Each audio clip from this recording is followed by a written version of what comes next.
So you want to run an ADC Vault event.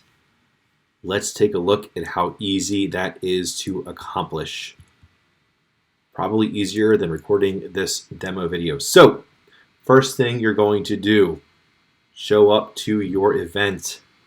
You need to set up your boards. If you're using a managed kiosk setup at your venue or personally, you can ignore this entire step. If after this you want to know what that means, email me. For now, we'll assume that you don't have a managed kiosk set up. We're going to have to create every board. So that's going to be our first step in running an ADC Vault event. You show up at the venue, you get your tablets. This is how we're going to set them up, all four tablets. We're just going to show one now, and it'll be clear how you replicate that for every four.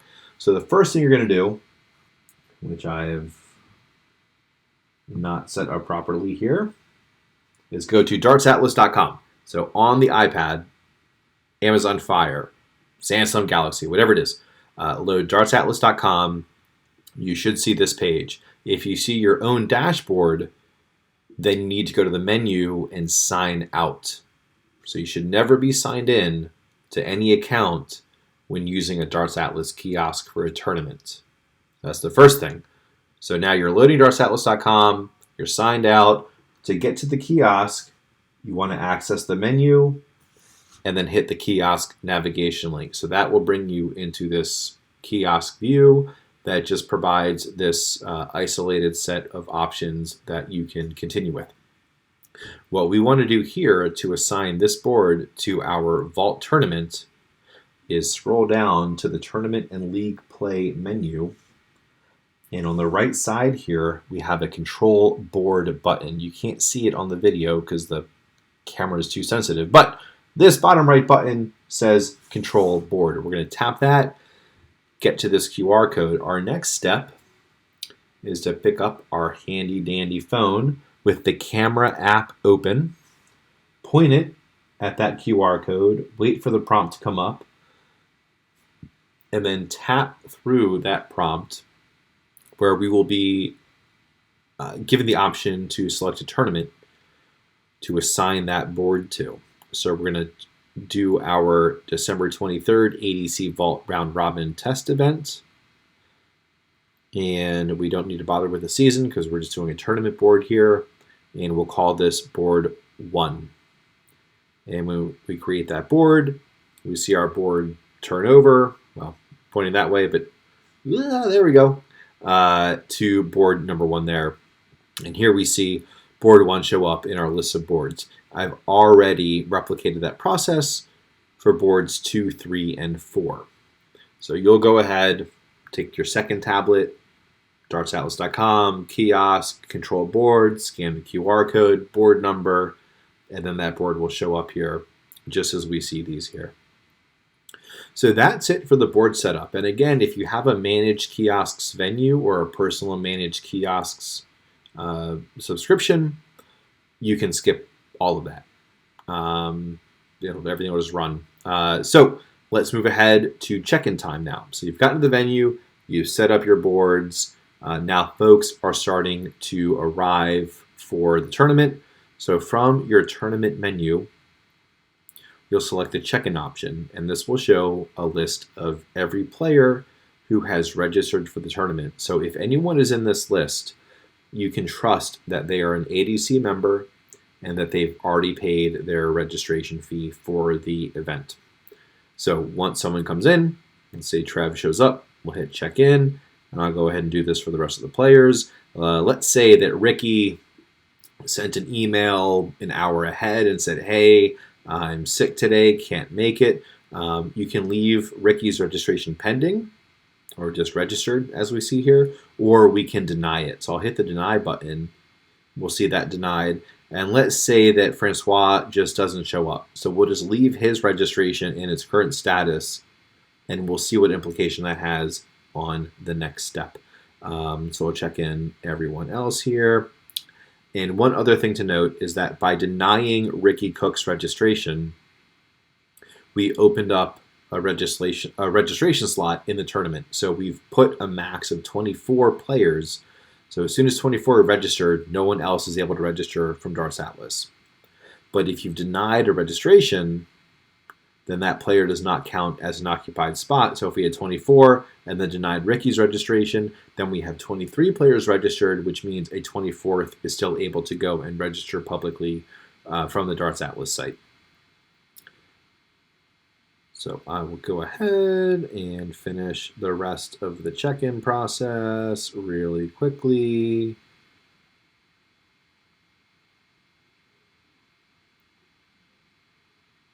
Okay, so that's it. We've got 24 players registered, 22 checked in, 1 denied, 1 left as just registered. So once everyone showed up, we'll go to our checkout page. And here we see a confirmation of the players that have not been checked in. So we have Francois, who was just left as registered, and then we have Ricky, who was denied with their registration. So that leaves us 22 players who have been checked in. We see, again, confirmation of that. And here, because players have paid in advance through Darts Atlas, there's no registration fee. So the standard admin fee would be £22. Here, we're not going to have to pay that when we click the complete checkout button. All the magic is going to happen. So I'm going to wake the tablet back up, even though I don't have to for this to work.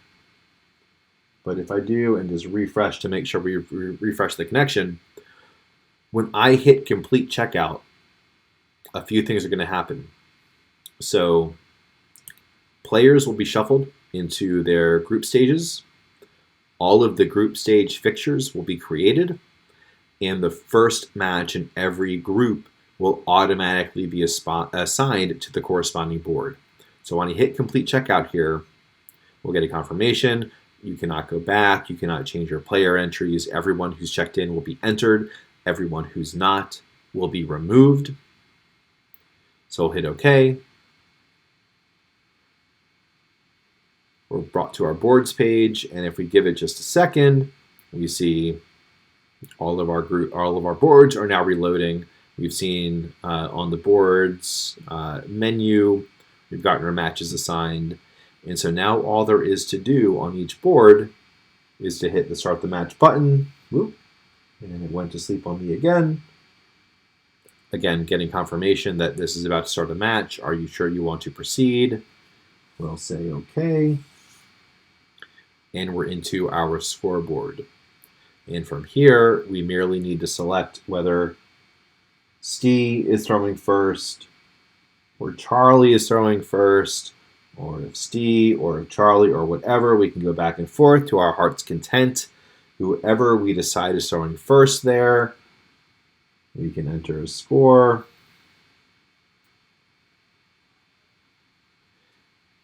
And we're off. The match is underway. As soon as this match completes, the next match in the group will automatically be assigned, as will be the case with every other board and every other match. So each group will play through its own board, every match being automatically placed on following the completion of the previous one. And this will follow the fixture schedule that is provided in the group. So if you go to group 1, go to fixtures, we see the first match is Steve and Charlie. The next match that will be put on will be Jan and Kyle, as we can see in this list. So what I'm going to do now is create results for all the group stage matches, because what's going to happen is once the group stage matches are complete, once the last match in the last group to finish is done, the top 2 players from each group will be added to the last 8 into the knockout stage, and those fixtures will be created, and then the players will enter the knockout phase of the tournament. So player 1 in the quarterfinal matches will be the winners of groups 1 to 4, and then player 2, or the away player, will be the runners-up from groups 4 to 1, ensuring that no player meets a fellow group member until the final. So we're going to, right now, just forfeit these group matches so that we can go ahead to the knockout stage. So I'm doing that behind the scenes right now, little fake hacky.